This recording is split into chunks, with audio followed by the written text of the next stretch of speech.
If you've been on the internet long enough, someone has tried to sell you the dream of ditching the 9 to 5 and becoming an entrepreneur. It's a great sales pitch, yet it misses the crucial fact that many entrepreneurs find themselves working every hour of the day. 57% work 6 days a week and 20% work 7 days a week. They chase freedom but end up chained to their business. Burnout caused by overwork is a real issue for entrepreneurs, and more than just productivity, it can damage their well-being. You don't need to give up your dream, but you also don't need to work yourself to exhaustion for a badge of honour. Tim Ferriss is living the life so many entrepreneurs crave. He earned millions from his businesses whilst having free time for everything else he wanted to achieve in life. That's why his book, The 4-Hour Work Week, became a New York Times bestseller, and he's attracted the world's top performers to his podcast. I'm not going to promise the extreme results he managed, and even he regrets using such a low figure. But his deal method can make you earn more whilst working less, and which entrepreneur doesn't want that? Be mindful of this method and apply it to your business where you can, because even a slight improvement in your work-life balance is worth it. What do you really want from your startup? Some people are driven by their company's mission, and it forms the core of their being. Airbnb founder Brian Chesky wants to create a network where people feel they can belong anywhere in the world. But not everyone has such noble and global intentions, and that's okay. 66% want more flexibility, and 47% believe it will make them more successful. Yet, entrepreneurs may not know exactly what success is. They might focus on the numbers and revenue targets rather than what it actually means for their standard of living. I wouldn't consider myself successful if I was earning millions but had no control over my time. If you put in all the hard work at the start, what is the end goal? What would make all the effort worth it? People don't want to be millionaires. They want the lifestyle they think being a millionaire can buy.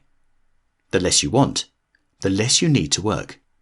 If success for you looks like a Beverly Hills mansion and 20 sports cars, then you're likely to be working for a long time. Yet if you want a life where you just never need to worry about putting food on the table, then chasing millions is a distraction. In economics, the rational company wants the maximum profit possible. This is their only goal. But you aren't a textbook model. You don't have to maximize your profit at the cost of everything else in your life. Other things give us joy and can't be measured so coldly. The definition of success for you doesn't have to be what anyone else's is. Most people stay for decades hoping they'll enjoy themselves when they are retired. Tim rejects this and chooses to work hard in sprints so he can enjoy mini retirements. Choose your own model for life. You make the rules. Once you know what you want, now is the time to cut everything which doesn't help you achieve your goal. The aim isn't to get more done, it's to get the right things done. Tim focuses on what he calls effectivity rather than efficiency. Work out the 20% of tasks driving 80% of your growth and ruthlessly let go of the rest.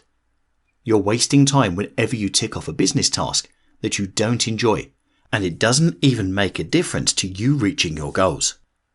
This comes in all forms, but here's two Tim picks out for special treatment. Meetings. Tim realised most were micromanagement in disguise. If he trusts people to do what he's hired them for, then it saves everybody time. Media consumption. Staying informed is usually just procrastination.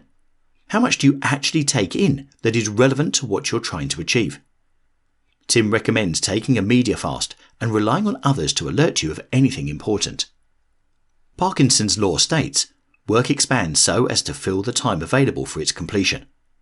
If you mentally prepare to be working long hours, then you'll fulfill your own prophecy. Tim recommends setting tight deadlines to force yourself into a highly productive flow state of mind.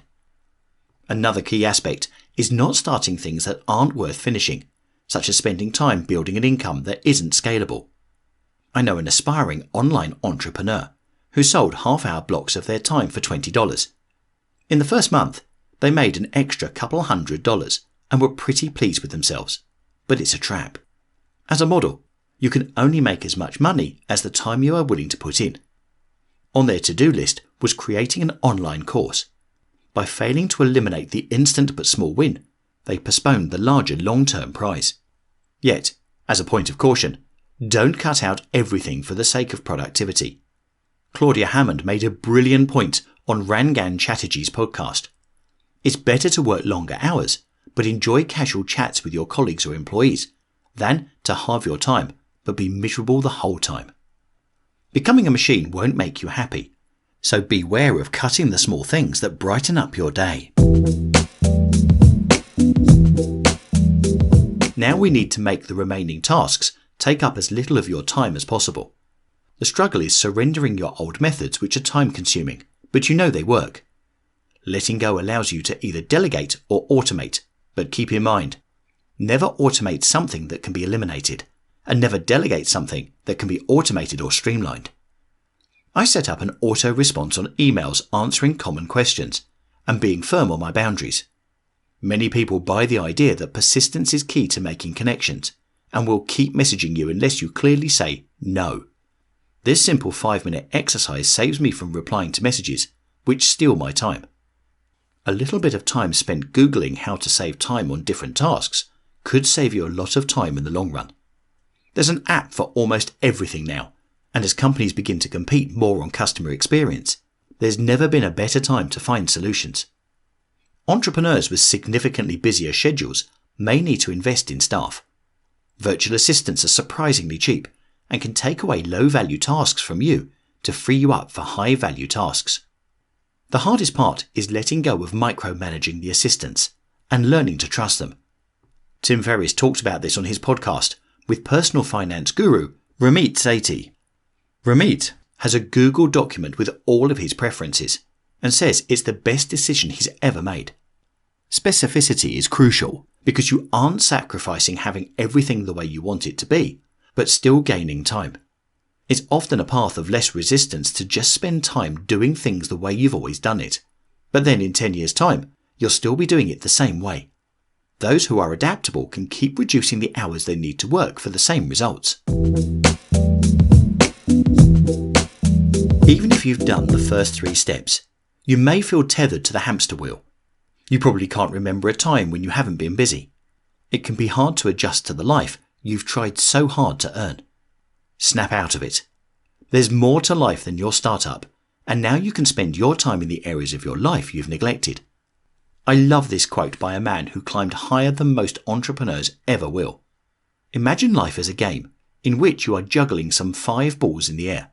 You name them: work, family, health, friends, and spirit. And you're keeping all of these in the air. You will soon understand that work is a rubber ball. If you drop it, it will bounce back. But the other 4 balls, family, health, friends, and spirit, are made of glass. If you drop one of these, they will be irrevocably scuffed, marked, nicked, damaged, or even shattered. If you can reduce your hours, then you can effectively place the work ball down for periods of your life. You now juggle just 4 balls, meaning you have more time for each, and you can manage them with comfort. The rubber ball can be added back when you want a new challenge, but it's now your choice.